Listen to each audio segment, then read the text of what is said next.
요한계시록 12장 9절부터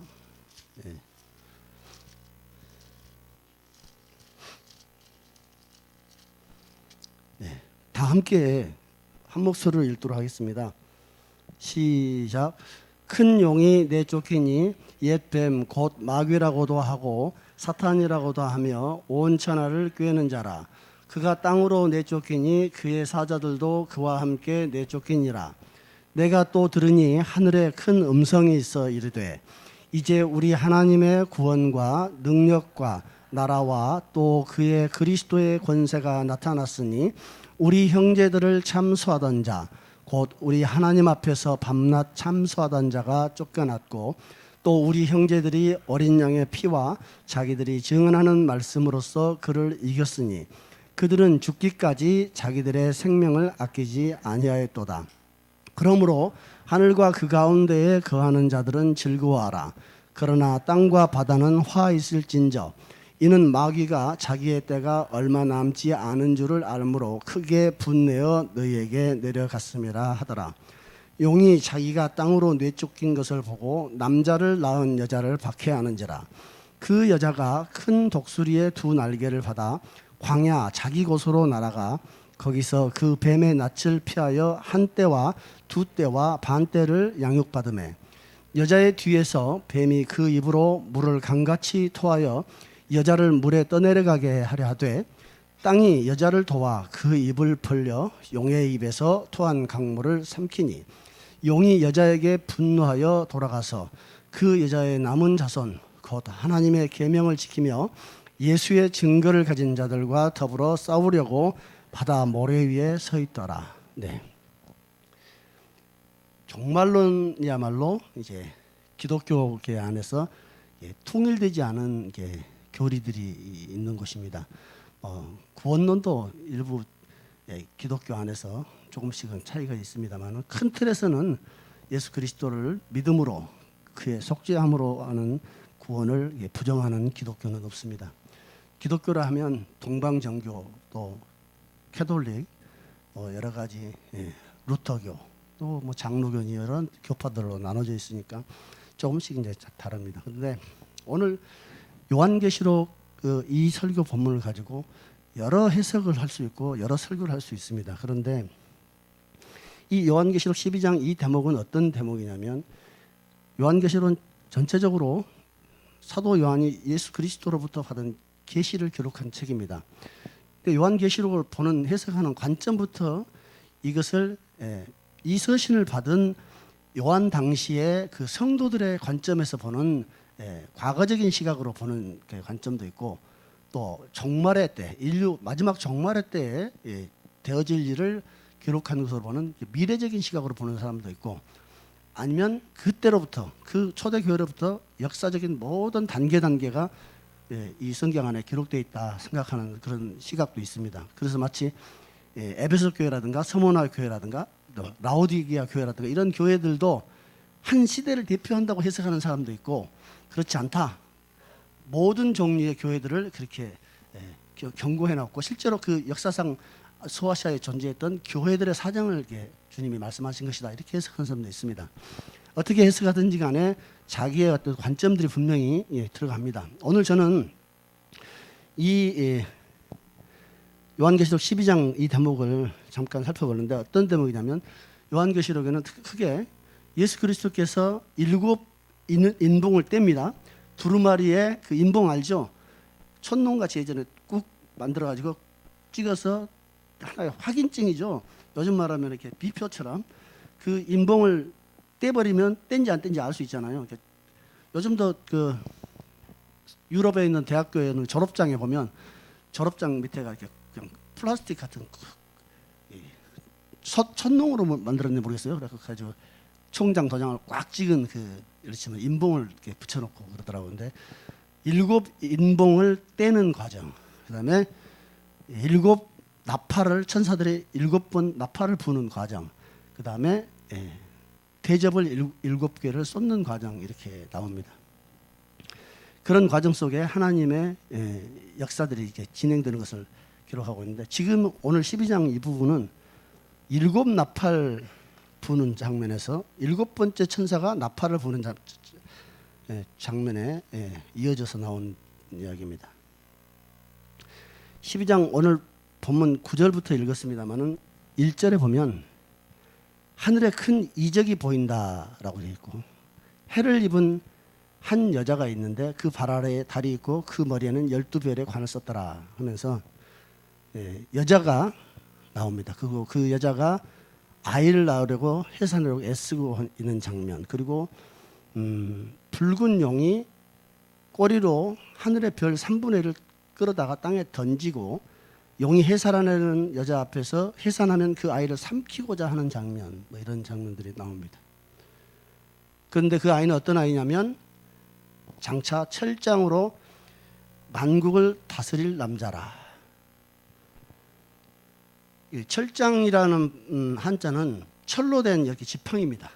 철로 된 지팡이로 항아리를 딱 깨면 깨지잖아요. 근데 발음이 철창으로 자꾸 돼요. 그러니까 어떤 분이 쇠창살이라고 생각했나 봐요. 철로 된 창, 쇠창살, 철창에 딱 가둬버린다고 생각하고 이것 때문에 시험 들어가지고 자기를 쇠창살에다가 가둬버린다는 그 말로 오해를 해가지고 저한테 심각하게 질문하더라고. 이게 철장이 쇠지팡이입니다. 쇠지팡이인데 쇠지팡이로 그 큰 돌 같은 거 지렛대 삼아서 이렇게 들기도 하고 공사장에서 예전에는 요즘에 다 포크레인을 합니다만 손으로 할 때는 그거 하잖아요. 그 빠루라 그러죠? 빠루와 같은 거죠. 빠루와 비슷한 건데 쇠로 된 지팡이입니다. 그 지팡이로 항아리를 떼지면 깨지겠죠. 그런 뜻입니다. 철장으로 만국을 다스릴 남자라는데 이것은 시편 2장에 예수 그리스도에 대한 예언의 이 말씀이 그대로 나와 있어요. 그러니까 이 아이는 예수 그리스도를 말하는 건데 이 아이를 낳은 여자가 광야로 피해서 이 붉은 용을 피해서 1260일 따져놓으면 3년 6개월입니다. 이 3년 6개월이 오늘 같은 365일이 아니고 예전에 구약시대 출애굽기라든가 창세기에서 나오는 노아 방주 때도 한 달의 개념이 30일이 무조건. 그래서 360일이 1년인데 3년 반을 한때 두때 반때라는 것이 이 3년 반을 말하는 겁니다. 그런데 이 여자가 아이를 낳는 장면, 그 다음에 그 여자의 낳는 아이를 삼켜버리려 하는 붉은 용, 그런 장면이 나오는데 그 여자를 어떻게 이제 기존에서 해석하냐면 기본적으로 기독 개신교 쪽에서는 이제 여자를 교회라고 이제 해석을 합니다. 그러나 반론이 좀 있을 수 있죠. 교회가 아이를 낳았다고 말하기에는 조금 어폐가 있는 부분이 있는데 그것도 또 설득력 있게 또 방어를 하긴 하더라고요. 예수 그리스도로 말미암아 속죄함을 받은 무리들이 교회가 된 것이니까 교회가 사내 아이, 남자 아이를 낳은 게 아니고 남자 아이, 그리스도께서 교회를 낳은 것이니 여자를 교회라고 보기에는 좀 문제가 있지 않냐 하니까 일종의 그것을 상징적인 해석을 하면서 그 예수 그리스도의 이 땅의 나심과 사심, 죽으심, 부활하심, 그 고난의 시간들을 함께 고통하며 기다려왔던 교회의 그 고통을 이 해산하는 여자로 볼 수 있지 않냐 해서 그렇게 해석을 하기도 합니다.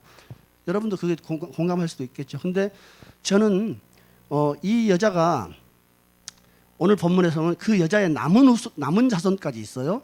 그 남은 자손까지 있기 때문에 그 남은 자손이라는 것은 항상 그 남은 자라는 개념이 성경에 있습니다. 성경은 하나님께서는 택한 백성들이 하나님의 뜻에 온전하게 행하지 않을 때는 심판하십니다. 그런데 완전히 심판하지 않고 그루터기를 남겨두셔요. 그 그루터기를 보고 남은 자라고 하는데 남은 자가 영어로 렘넌트라고, 렘넌트라고 하는 용어를 가끔 쓰는 그 사역단체도 있죠. 그런데 이 하늘에서 이 여자의 낳을 아이를 놓고 전쟁을 합니다. 그런데 7장에 와서는 하늘에 전쟁이 있다면 그 전쟁에서 미가엘과 그 천사들이, 미가엘에 따르는 그 천사들이 용과 더불어 싸우고 용과 더불어 싸우는 천사들도 있다는 거예요. 용이 천사들을 거느린다는 겁니다. 용을 따르는 천사가 있고 미가엘을 따르는 천사가 있는데 결국 용을 따르는 천사들이 이기지 못해서 하늘에서 그들이 있을 곳을 얻지 못하고 내쫓긴다. 그 용은 마귀다, 옛 뱀이다 마치 창세기에서 나오던 그 옛뱀, 그리고 마귀라고도 하고 사탄이라고도 하며 결국에는 온 천하를 속이고 꿰는 자다, 이렇게 말씀하고 있습니다. 그러고 나서 내가 또 들으니 하늘에 큰 음성이 있어 이르되 할 땐 이 음성은 지금 7번째 나팔을 분 그 천사가 이것들을 지금 말하고 있는 겁니다. 그런데 여기서 하늘에서 큰 음성이 있어 이르되 할 때는 그 음성은 누구의 음성일까? 하나님의 음성일까? 천사의 음성일까? 아니면 그 누구의 음성일까? 이렇게 의문을 가질 수 있습니다. 그러나 하나님의 음성은 여기서는 있을 수 없습니다. 이제 우리 하나님의 구원과 능력과 나라와 또 그의 그리스도의 권세가 나타났다. 그래서 우리 형제들을 참수하던 자, 곧 우리 하나님 앞에서 밤낮 참수하던 자가 쫓겨났다. 우리 형제들이라고 이렇게 말하면서, 우리 형제라고 말하는 것은 예수 그리스도를 믿고 어린 양의 피와 자기 증언하는 말로 그들을 이겼고 죽기까지 자기 생명을 사랑하지 않았다는 것은 순교의 자리까지도 갔던 그들과 같이 형제가 될 수 있는 그리스도, 죽은 그리스도인, 사망한 그리스도인이든지, 아니면 예수님은 그리스도이지만 우리를 형제라 했다. 히브리서 2장에 형제라 했기 때문에 예수님도 우리 형제라고 말할 수 있습니다. 그런 하나님은 최소한 아닐 것이다. 하나님으로서의 입장에서가 아니라 그리스도께서 우리를 형제라 해서 혈과 육으로 성육신하시면서 우리를 형제라 부르기를 부끄럽지 않았다 하고 구약의 말씀을 인용해서 히브리서 2장에 말씀하십니다. 그러니 이 음성은 도대체 누구의 음성일까 의문을 가질 수 있는데, 그 음성의 주인공이 실제로는 하늘에 있는 이미 그리스도로 인해서 죽임당한 자들의 영일 수 있겠다, 그런 생각도 하고, 어떤 면에서는 천사들일 수도 있습니다. 천사도 사실은 형제라고 우리를 부를 수 있습니다. 예수 그리스도조차도 우리를 형제라고 했다면 천사가 우리한테 형제라는 것이 무엇이 문제가 있습니까? 왜냐하면 천사들은 예수 그리스도보다 결코 높은 자가 아니기 때문입니다. 그런데 이제 이 대목을 보면 위에서 하늘에서 전쟁이 있었습니다. 하늘에서 전쟁이 있어서 미가엘의 군대와 이 용의 군대가 싸웁니다. 그래서 용의 군대가 쫓겨나는 장면이 하늘에서 일어납니다. 그런데 이제 큰 음성이 있어서 무슨 상황이 벌어지냐면, 이제 우리에게 하나님의 구원과 능력과 나라와 그리스도의 권세가 나타나는 것, 밑에서. 이 나타난 이들은 어떤 상태냐면, 우리 형제들이 예수 그리스도의 어린 양의 피와 자기들의 증언하는 증언, 예수는 그리스도다, 예수 그리스도의 죽음으로 말미암아 사단이 심판받았다, 사단이 벌거벗겨졌다 하는 이 복음의 증언을 가지고 목숨을 걸었던 사람들, 죽기까지 자기 생명을 사랑하지 않았고 자기 생명을 아끼지 않았던 그들, 이 죽기까지라는 것은 결국은 육체의 죽음, 순교를 말하는 건데, 순교의 죽음을 위해서 자기 생명을 아끼지 않았다는 의미입니다. 그런데 이 생명이라는 단어를 혼적인 생명이라고 만약에 번역을 한다면, 이 혼적인 생명을 번역한다면 이렇게 생각했습니다. 사실 우리가 순교에 이르기는 그냥 죽는 것이 순교가 아니고, 자기 혼적인 생명을 아끼지 않고 사랑하지 않는 자만이 순교의 자리까지, 죽기까지 갈 수 있는 겁니다.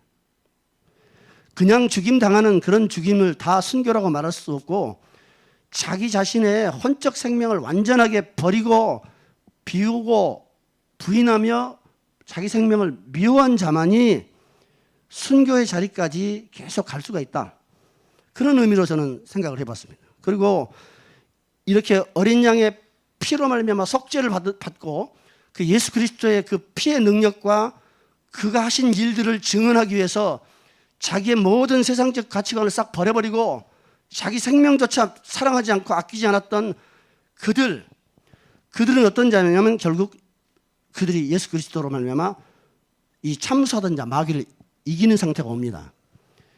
어떻게 해서 이기느냐?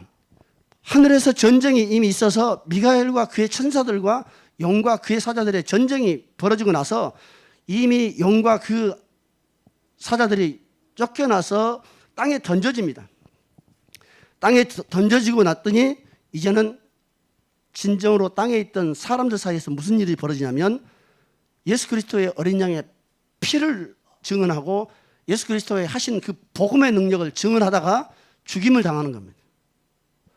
하늘에서 천사들의 전쟁이 있었는데 땅에서는 순교의 핏부림이 이루어지는 겁니다.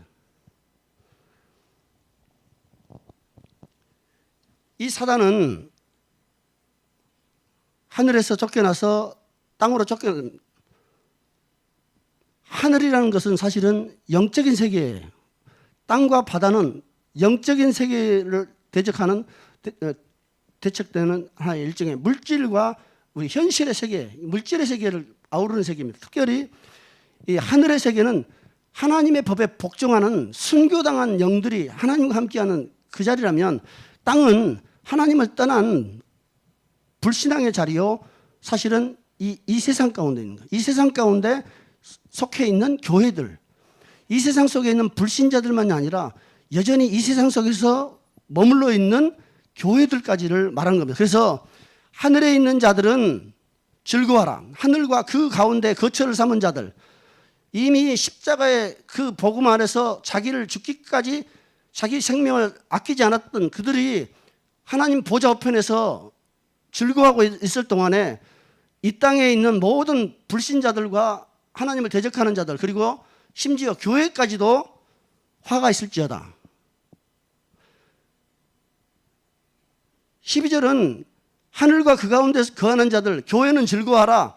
그러나 땅과 바다는 화했을진저, 불신자들은 화했을진저, 이렇게 말하고 있는 것이라고 저는 보기보다는 예수 그리스도를 위해 살다 죽고 그분의 품 안에 안겨있는 자들은 즐거워할 수 있지만 이 땅에 남아있는 교회는 화 있을진저, 세상과 함께 같이 고통을 당합니다. 이제 용이 마침내 여자가 아이를 낳은 것을 이제 보고 나서 자기가 또 땅으로 내쫓긴 것을 보고 이 여자를 괴롭히려고 합니다. 이 여자를 저는 교회라고만 하기보다는 이 예수 그리스도를 낳을 수밖에 없었던 참된 이스라엘, 창세기 3장 15절에서 여자의 후손이라고 했던 그 여자, 하나님의 편에서 사단과 싸울 수밖에 없었던 하나님의 사람들, 그 사람들이 곧 이스라엘입니다. 그 중에 참된 이스라엘들이 오늘날 교회로 이어졌습니다. 그래서 이 남자를 낳은 여자는 유대인과 이방인이 다 함께 포함되어 있습니다. 결코 현대의 교회라고 하는 그 개념은 유대인을 배척한 개념의 교회라고 일반적으로 이해를 하고 있습니다. 그러나 에베소서 2장에서는 교회는 어떤 존재냐면 그 유대인과 이방인이 하나가 된 한 세 사람이라고 분명하게 계시하고 있습니다. 그래서 남자를 낳은 여자는 그냥 교회가 아니고 이 그리스도의 오심과 죽으심과 그 역사하심을 기다리고 고통을 함께 했던 그 아담 때부터 하나님에 속했던 모든 사람들을 사실은 그 여자라고 볼 수 있습니다. 그 여자의 남은 후손이라는 것도 결국에는 그 여자의 남은 후손은 그리스도를 결국에는 보게 되고, 그리스도 이후에 그리스도께서 부활하시고 승천하신 이후에 그리스도를 따르고 그의 계명을 지키며 예수의 증거를 가진 자들인데 배신하지 않고 돌아서지 않은 그들이 그 여자의 남은 자손입니다. 그래서 그 여자의 남은 자손은 하나님의 계명을 지키며 예수의 증거를 가진 자라고 말하고 있는 겁니다. 이 여자를 결국에는 파멸시키기 위해서 뱀이 무슨 짓을 하냐면 그 입에서 물을 강같이 토해서 여자를 삼키려고 합니다. 그랬더니 땅이 입을 벌려서 토한 강물을 삼킴으로 그 여자를 보호합니다. 이사야 8장 6절에 보면 주 내가 흉용하고 창일한 곧 큰 하수라는 것은 강물을 말합니다. 곧 아수르 왕과 그의 모든 위력으로 그들을 뒤덮을 것이라. 여기서 강물을 이방 군대로 표현하고 있습니다. 이방 군대를 강물로 표현하고 큰 하수, 창이라고 흉용하고 막 이번 폭우 때 쏟아졌던 그 엄청난 힘의 하수처럼 강물처럼 아수르 왕과 그 모든 위력을 이렇게 이방 군대의 힘을 그렇게 표현합니다. 이사야 17장에도 슬프다 많은 민족이 소동하였을 때 바다 파도가 치는 소리 같이 이방 민족들이 소동을 하나 열방이 충돌하였으므로 큰 물이 몰려옴 같이 물을 이렇게 전쟁과 소동으로 표현하고 있습니다. 예레미야 46장에도 애굽은 나일강이 불어남 같고 강물이 출렁임 같도다. 예레미야 47장에서도 물이 북쪽에서 일어나 물결치는 시내를 이루어 그 땅과 그 중에 있는 모든 것과 그 성읍과 거기에 사는 자들을 휩쓸리니라고 이렇게 표현하면서 이 강물이 몰아치는 이 모습을 이방 군대들이 한 나라를 삼켜버리는 그런 모습들을 표현할 때 이렇게 씁니다. 그러니 요한계시록 12장에 있는 이 뱀이 그 입에서 물을 강같이 토하여 삼키려 했다는 것은 그 여자를 결국에는 삼켜버리기 위해서 군대를 일으켰다라고 이렇게 해석하는 것이 가능할 수 있습니다. 그런데 그 여자라는 것 결국에는 교회이지만 예수 그리스도의 모태이기도 했던 이스라엘 땅을 향한 군대의 일어남, 전쟁, 이것을 이렇게 해석하는 분들이 있습니다. 그리고 또 용이 땅에 입을 벌려 그 물을 삼켰다 하는 장면은 땅에 입을 벌렸다는 것은 실제로 어떤 의미인지 정말 땅에 입을 벌려서 지진이 나서 그 군대를 삼켜버렸는지 마치 민수기 16장에서 고라 자손과 고라와 그를 따랐던 일당들을 땅이 쩍 벌어져서 하나님이 삼켜버렸듯이 그 이방 군대들을 그렇게 삼켜버릴 것인지 하는 가능성도 충분히 있습니다. 그래서 말세의 마지막 때에 정말 그런 하나님의 선택한 백성이었던 이스라엘을 향한 그런 이방의 대적들이 일어나고 그에 대한 하나님의 기적적인 어떤 전쟁에 개입하심 이런 것들을 해석하는 분이 있습니다. 그런데 저는 한편으로 이런 해석도 합니다. 하늘에서 용의 전쟁이 일어나는 것들이 땅에서 예수 그리스도를 증언하면서 순교돼 가면서 오히려 이 사단을 마귀가 참수하던 자가 쫓겨나는 상황, 하나님 앞에서 계속해서 비방하며 욕하며 저주하며 참수하고 우리의 죄를 끄집어냈던 그 사단이 예수 그리스도의 피와 그 증언하는 증언 때문에 결국에는 무너져가는 것을 이 땅에서 우리가 경험하게 될 겁니다. 그런데 그것은 하늘에서 그 용과 미가엘 천사의 전쟁이 그대로 땅에서 이루어진 겁니다. 그래서 주님께서는 뜻이 하늘에서 이루어진 것 같이 땅에서도 이루어지다 하신 그 기도를 통해서도 하나님 나라가 너에게 임하게 해달라. 그 나라가 임하는 것은 하늘에서의 전쟁이 땅에서 그대로 실현되게. 지난 7월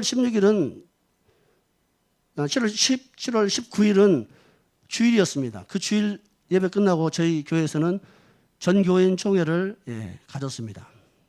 최근에 교회 문제와 관련해서 교회 명칭을 무단으로 바꾸고 재산 등기를 바뀐 그 교회명으로 하고 나서 시온산 교회가 마치 이 교회와 기도원의 모든 주인인 것처럼 말하고 우리를 이곳에서 떠나라 했던 그 문제를 놓고 전교인 총회를 열었는데 그 총회가 열리던 그 시각 우리 박윤진 사역자님께서 총회 열리기 시작하기 전부터 계속 중보기도를 하고 있었는데 그 과정에서 이제 환시가 열리는데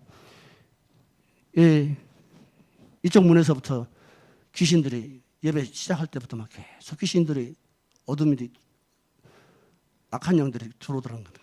하나 둘씩 들어오는데 그것을 쳐내고 있는데 이 수가 많아지니까 평상시에 사역할 때 돕는 천사들이 늘 곁에 계셨는데 천사가 와서 도와주기를 기대하는 마음인데 천사 둘이 옆에 서 있더랍니다. 그러더니 둘이 아니라 계속해서 천사들이 이제 뒷문으로 들어오더랍니다. 그래서 이 모든 공간에 막 마치 우리 2m 거리두기처럼 천사들이 가득 둘러서더라는 겁니다. 천사들이 가득 둘러설 뿐만이 아니라 이 로비와 현관 앞에 우리 교회 주변 마당을 완전히 천사들이 진을 치고 있더랍니다. 그러더니 잠시 후에는 하늘에서 시커먼 어둠의 군대가 내려오고, 어둠의 군대가 내려오니까 그 천사들이 갑자기 다 뛰어올라서 공중에서 싸움이 벌어지는데 엄청난 전쟁이 벌어지는 그런 환상은 본 적이 없었는데 그런 보여주더랍니다. 그리고 그 싸움이 벌어진 동안에 팔이 잘라서 떨어져 나오고 다리가 잘려서 막 밑으로 떨어지는 그런 장면들을 막 보았다는 거예요. 너무나 스펙터클한 장면, 마치 요즘에 그런 정말 애니메이션으로 그걸 마치 그려놓으면 너무 실감이 날 것 같아요. 교회의 분열이나 교회의 문제를 놓고 우리는 그때 전교인 총회를 열었지만, 그 시간에 전교인 총회에 나와서 우리 교회를 놓고 지금 현재 충주 성령 영성교회와 이 기도원을 놓고 정말 악의적인 말을 하는 사람도 있었고, 정말 우리로서는 함께 하기 어려운 그런 이야기를 하는 사람도 있었지만은, 대체적인 분위기는 하나님께서 완전히 함께 해주셨습니다. 그래서 저는 그 전교인 총회가 그냥 교회에 사람들끼리 모여서 하는 회의인 줄 알았어요. 근데 그게 회의가 아니고 진짜 하늘에서 전쟁이 일어나고 있고 우리는 그것을 대리하고 있다는 생각을 그때 했어요. 오늘 이 성경이 저를 읽으면서 이건 말세에 있을 이야기라거나 아니면 요한이 그 소아시아에 있는 고통받는 교회를 향해서 하나님이 우리와 함께 하시다는 것을 보여주기 위해서 지금 기록한 건데, 하나님이 이렇다는 겁니다. 전쟁이 이미 있었고 하늘에서 전쟁이 일어났다. 이미 그들은 쫓겨났다. 그런데 너희들은 편안하고 안락한 삶이 아니라 내 피 때문에 너희도 피를 흘리고 피 튀기는 싸움을 하고 있는 것이다. 그 교회를 삼키기 위해서 뱀이 물을 쏟고 심지어 군대를 일으키고 어떤 비방하는 말이나 어떤 이론과 어떤 미혹하는 말로 너희를 속일지라도, 저는 이 물이 마지막 종말의 때는 이방 군대가 일어나서 이스라엘을 삼키고 전 세계 모든 예수 그리스도를 따르는 자들을 핍박하는 그런 세력으로 활용될 수 그것을 말하고 있을 가능성도 지지합니다. 그러나 저는 뱀이 그 입에서 물을 강처럼 쏟아낸, 그래서 삼켜버리겠다는 이 미혹하는 말들, 거짓말들, 속이는 말들, 그런데 놀랍게도 땅도 입을 벌려요. 땅도 입을 벌려서 그 물을 다 삼켜버려요. 그들이 어떤 거짓말을 하든지 그들이 어떤 악한 말로 삼키려고 했을지라도 하나님께서 땅의 입을 벌려서 그 물을 다 삼켜버리더라고요. 월요일날 우리는 이 교회에 한때 지도했던 그분에 대해서 배임 및 횡령 혐의로 검찰 고발할 겁니다. 놀랍게도 교회 목회자가 교회 헌금을 지도자뿐만 아니라 성도들도 모르게 은닉해서 수억 원을 감춰두고 있다가 이제 들통이 났습니다. 전에서 올라온 사람들 김 한 톳은 사용했지만 그 수억의 돈은 자기가 챙겨가지고 은닉해놓고 마치 교회를 위해서 쓸 것처럼 말하고 있지만, 교회가 건축하면서 빚더미에 앉아있고 힘들 때, 그래서 오세 목사님이 개인 대출을 받고 할 때 그때도 그것을 감춰두고 있었습니다. 그것이 과연 교회를 위한 돈이었습니까? 이제 우리 교회는 이 전쟁을 결코 사람의 전쟁으로 보지 않습니다. 저는 영의 전쟁으로 보고 이 전쟁의 끝을 볼 것입니다. 이 전쟁은 주님께서 하늘의 전쟁을 통해서 우리에게 주신 전쟁입니다. 이 전쟁을 완전히 거치고 나면 우리 기도원과 교회는 완전한 새로운 교회로 이제 일어설 겁니다. 사람의 생각이나 사람의 뜻이 아니라 참으로 하나님의 영이 함께하는 교회. 결코 인간들의 조직이 아니라 하나님이 주관하시는 조직. 사단이 노려보고 그 사단과의 싸움에서 가장 맹렬하게 싸우는 교회가 될 것입니다. 요한계시록은 인류의 종말에 있을 그 말씀을 우리에게 해줄 뿐만 아니라 오늘 우리 교회 안에 이런 전쟁들을 하고 있음을 말하고 있는 겁니다. 이 대한민국 온 세계가 지금 코로나19로 인해서 혼란에 빠져 있고, 그로 인해서 교회가 예배를 중단해야 되고, 교회가 온 세상 사람들의 손가락질 받는 상황이 되지만 죽을지라도 미친놈이 될지라도 사람들로부터 상식이 없는 놈이 될지라도 그러나 하나님의 영으로 굳게 서는 자와 미혹되어서 사단 편에 서는 자는 분명히 그 운명이 갈라질 겁니다. 누구든지 자기가 다 하나님 편에 섰다고 말합니다. 그러나 이것은 죽고 사는 문제입니다. 내가 정말 하나님 편에 서서 이 거룩한 전쟁에 예수 그리스도의 피와 나의 증언한 말로 마침내 이 참사하던 자와 거짓말하는 자를 이기겠다고 하는 자는 연약한 여자일지라도 하나님께서 그를 보호하십니다. 여자의 그 해산하는 수고를 통해서 그리스도를 낳은 것처럼 연약하고 가슴 떨며 주님 앞에 나오는 그 자를 통해서 이 영의 일들을 드러낼 겁니다. 이전에 알았던 것은 다 지나갈 것입니다.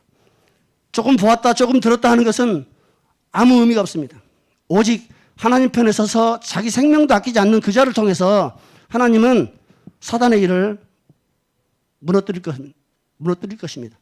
오늘 우리 교회의 일은 그냥 성령 영성 기도원 또는 충주 성령 영성 교회, 홀리 스피릿 교회, 또 서머세 목사 이런 수준에서의 일이 아니고 하나님의 하늘에서 이루어지는 그 일들을 땅에서 대행하고 있다. 하늘에서 그 천사와 그 영의 전쟁들이 오늘 교회에서 피 튀기는 싸움으로 이루어지고 있다. 저는 그렇게 확신합니다. 요한계시록은 오늘 우리에게도 편지를 사도 요한을 통해서 주셨습니다. 성령께서 말씀하시기를 예수 그리스도 그리스도의 어린 양 그리스도의 피와 예수 그리스도로 말미암는 그 복음을 증언하기 위해서 목숨도 버리지 않는 자들을 통해서 하나님은 일을 하십니다.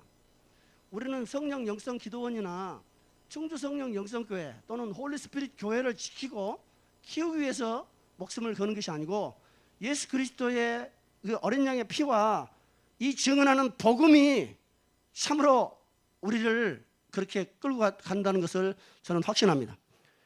오직 예수 그리스도만이 우리에게 영광을 받으시고 예수 그리스도만이 이 전쟁에서 우리를 살려주시고 마침내 승리하게 하실 것입니다. 그런데 그 승리의 모습은 결코 영화로운 모습이 아니라 목숨을 잃어서 순교하는 자까지 험난한 길이 될 수도 있다. 누가 이 영적 전쟁에서 하나님 편에 서서 계속 갈 것이냐. 오늘 우리는 이 시간에도 기도할 때 무엇을 위해서 기도합니까? 무엇을 위해서 능력을 구합니까? 무엇을 위해서 물질이 풀리기를 구합니까? 무엇을 위해서 내 자식이 변화되기를 구합니까? 무엇을 위해서 나의 건강이 나아지기를 구합니까? 오직 예수 그리스도, 우리 하나님의 나라가 이 땅에 완전하게 이루어지고 주님 영광 받으시고 주님이 그 흘리신 피가 헛되지 않고 우리가 다 하나님 것이 되는 그 나라, 그 시간을 우리가 정말 바라보고 그걸 구해야 할 것입니다. 그렇지 않고 구한 모든 것들은 다 헛것입니다. 내 자식이 지금 아직도 방황하고 내가 물질에 묶여 있고 여러 가지 상황이 다 막혀 있을지라도 예수 그리스도의 어린 양의 피와 그의 주신 그 복음의 소식, 이것 하나면 충분하다 하는 그 사람이 결국에는 사단과의 전쟁에서 이길 겁니다. 내 자식은 내 눈 감을 때까지 결코 변화되지 않고 달라지지 않을지라도 나는 이 길을 가겠다. 예수 그리스도께서 지키시리라. 내 눈 감고 난 다음에 그 다음에라도 내 자식을 주님께서 이끌어 주시리라. 이런 마음 갖고 오직 주님만 향해서 달려가는 우리 되기를 원합니다. 기도하겠습니다.